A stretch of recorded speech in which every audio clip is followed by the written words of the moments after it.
Претседателот Ѓорѓе Иванов, коментирајќи ги последните изјави на германската канцеларка Ангела Меркел во врска со спорот зимето, смета дека директното вклучување на моćните европски држави во надминувањето на проблемот со македонските евроинтеграции е добре дојдено за конечно да ја напуштиме сегашната состојба. Несватливо е денес некому да му го негирате неговиот јазик, неговиот идентитет. Несватливо е некој се уште да ни го негира нашето право да постоиме и да бидеме она што сме, она што од секогаш сме биле, вели претседателот Иванов во интервју за Дневник. Првиот посредник во грчко-македонскиот спор, британскиот дипломат Робин О'Нил, ја критикуваше изјавата на грчкиот премиер Андонис Самарас дека македонскиот јазик е измислена творба на комунистите и дека никогаш не слушнал за таков јазик. Комунизмот тврди дека измислил многу работи, но никогаш порано не сум слушнал дека измислил јазик. Вие сте македонци, а вашиот јазик е македонски. По 20 години неуспешни преговори, Македонија треба да побара признавање од страна на Генералното собрание за членство во Обединетите нации под уставното име, изјави О'Нил за програмата Гласот на народот.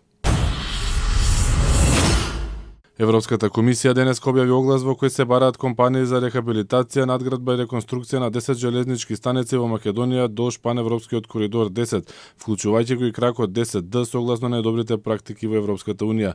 Со проектот за рехабилитација, надградба и реконструкција ќе бидат офатени железничките станици во Велес, Прилеп, Битола, Гевгелија, Богомила, Чашка, Табановце, Демиркапија, Градско и Неготино, Вардар.